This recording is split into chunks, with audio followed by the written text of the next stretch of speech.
Hello everyone, I am here with a new Technology Tour Technology Chat. Today we will start with a group from the Google research team. They are founding a company called Osmo, and this company is trying to digitize smell. And it's trying to do this again with machine learning, deep artificial intelligence, data, neuroscience, so it's trying to do it with artificial intelligence. Osmo is run by Alex Vaiko, who left Google research, and Osmo is trying to map odor. For this, they use machine learning, and they state that they can finally teleport the smell. That is, they provide a kind of digitizing smell digitization. They have created their own artificial intelligence and a digital fingerprint in this process. For this, they use different artificial intelligence-oriented analyzers and combine them. In Osmo's proprietary AI system, it uses the world's largest odor database to map and reconstruct molecular compositions. The company is planning public demos of the technology and plans to release a limited edition fragrance of their first irradiated scent. By first irradiated, I mean first digitized fragrance. The sense of smell and the sense of touch, they say, is the hardest to give. They say that it is most difficult for artificial intelligence to perceive that smell like we do and to perceive the sense of touch like humans do. You know, they did vision, they did sense. Of course, there is also taste. I guess we haven't reached this stage in taste. Although photos, videos, and sounds have been digital for decades, odor has never been included in this fun part until Osmo, until now. With this invention of Osmo, it can be used in many areas, from entertainment and communication to remote experiences. In other words, as we always say, we will communicate remotely with glasses or teleport method, and it will be able to integrate the smell there. In fact, systems have been added. Therefore, with the right combination of artificial intelligence and engineering, everything can be digitalized. AlphaFold is already an artificial intelligence that will take us very far, especially in biology and science. That's for sure. Apart from that, I really use the Runway Gen 3 Alpha a lot. I use it very fondly. What do I use it for? I use it to create videos. You may have seen that I used it again in the Republican video. Apart from that, there are different products, of course, when we take a quick look at them.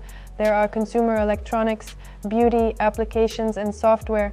There's software that fights fake photos, software that optimizes businesses. When we look at entertainment and gaming, again, we see products, we see tools. Home health, there is Zenit toothbrush. I don't know if you use these types of toothbrushes. I like them a lot and I use them a lot. Other than that, remote pregnancy monitoring, a glucose monitor without a prescription, a toilet bowl with artificial intelligence support. There are other social benefit topics. They have chosen the best in different food and beverage topics. But in terms of artificial intelligence, I can definitely say that AlphaFold, Runway's Gen 3 Alpha, Notebook LM are really good. Gen 3 Alpha for AI video production, yes, that's the case. There is a lot of deepfake, that is forgery. And so much so that, for example, I'm going to show you a restaurant called Athos. Look, it has 72,000 followers. And the food photos look really realistic and really good when you look at them. But there is no such restaurant. Athos touts itself as Austin's #1 restaurant in America. When you look at the photos on Instagram, many posts made with artificial intelligence receive thousands of likes and comments from people who have no idea. Therefore, it is now necessary to prevent this a little bit, because counterfeiting is becoming more and more common and people can't distinguish what's not real from what's real.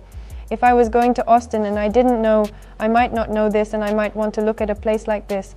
Oh, what would wake me up here? Usually on social media there's an address, there's no address, and when I go to Google and I can't find the address, I would think that it's either an old restaurant or a closed restaurant, but I wouldn't think that it's something that doesn't exist. This year the winner of Halloween was this 5-year-old boy. He dressed up as Jensen Huang. Look at him, he really looks like a mini version of Jensen Huang with his black leather jacket, glasses, hair, and chips in his hand. This costume is very eye-catching and fun. I think he looks really cute and adorable too. If we were to have a contest, I would give this year's winner to this 5-year-old Taiwanese boy wearing a Jensen Huang costume. Elon Musk, by the way, wants to raise some more money for X. He last raised it in the spring. In 2024, he raised $6 billion in May. Now it is rumored that he will start raising money again at a valuation of $40 billion. On the other hand, you know, he had built a supercomputer cluster. Now he said he would build a second one and it would be bigger. I guess it will probably need a certain amount of budget for all this. There is news from LinkedIn. It announced a demo of a recruitment assistant, and it says that you can now have such an artificial intelligence assistant where you can do your recruitment. You can use it if you wish. Again, it is under your control, you manage it.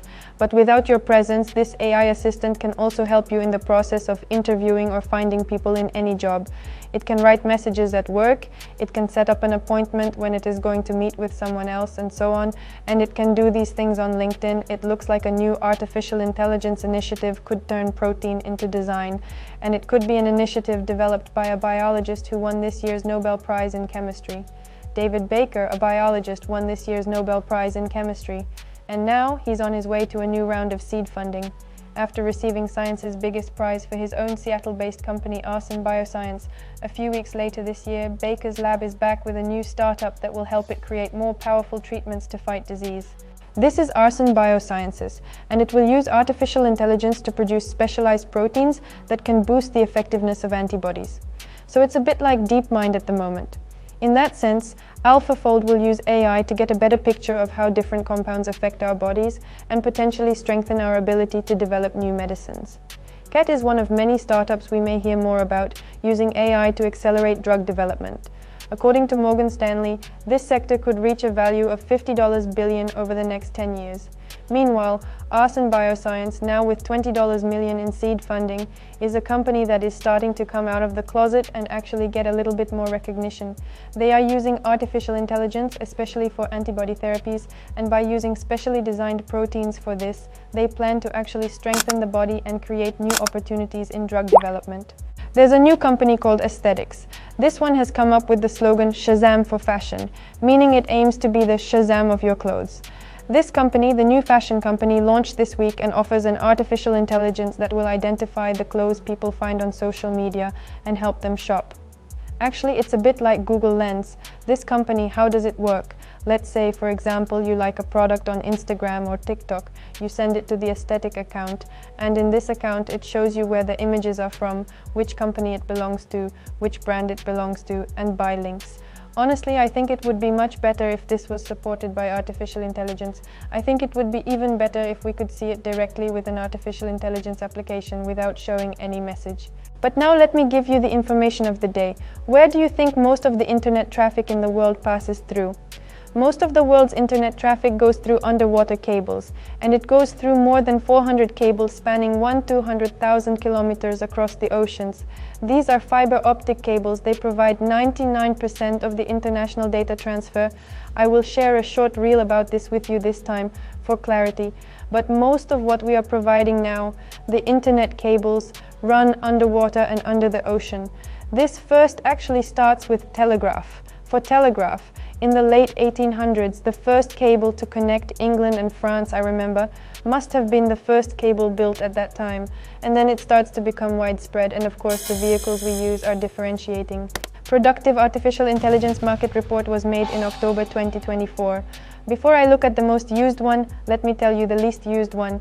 Ucom with 0.5. Ucom, by the way, is a search engine similar to Perplexity. It also gives you up-to-date information and news. In this sense, Ucom is also good. Then there is Andy, there is Como, I don't know these, Brave, Leo, Cloud 2.8%, Perplexity 5.5%, Google Gemini 13.6%, Copilot 14.4%, ChatGPT close to 60%, 59.40% was established. Do you remember that in 1991 the World Wide Web was created by the founder of the WWW, Tim Berners-Lee? The first website, and you can still access it now. When you enter info.cern.ch, you see a tiny little text like this, a tiny little site. You can refresh your memory if you wish. Actually, I wanted to remind you here, and I want to remind you that 33 years have passed since 91. In 33 years, can you see how far we have come? We have come from that site where there was only software to where we are now with VR, AR, mixed reality glasses, artificial intelligence, robots, and it didn't even take half a century. So the speed at which we're going to go from now on both excites me and scares me at the same time, to be honest. There's a new image maker called Red Panda at Hugging Face, and he's so good that Midjourney, Black Forest Labs are among the best right now, competing with them. It's really good, and I didn't really know who he was. He just came up with the name Red Panda. It's a mysterious rendering tool, and it quickly gained supremacy. Now, artificial intelligence companies are now trying to create excitement, and if you're interested in community benchmarks like this and you want to get a prize of over $1 million, Apple has launched a bug bounty program of over $1 million for Apple Intelligence hackers. If you want to participate in a contest like this and try to hack Apple's cloud computing, and if you can do it, it looks like you can get the $1 million. Apple Intelligence, as you know, has been slowly coming to phones these weeks. Of course, you need to have iPhone 15 and above. For example, I have a 14, so I don't have it. But with this update, the Siri voice assistant has become even more advanced. It has become more meaningful to delete some unwanted images in photos. When you write an article, it has become much better to rewrite and edit it, so you can actually act as if you have a ChatGPT at hand, as if you have an image editor at work. It looks very complicated. In fact, there are these networks in the oceans that provide the internet. It is as if a whole of those networks are actually seen here. It is already a mini internet provider, of course, but we can think of it as a data center and a small world web service network. In this sense, you are both very complicated, very colorful, and a laboratory. If you ask what data centers look like, this is exactly what they look like.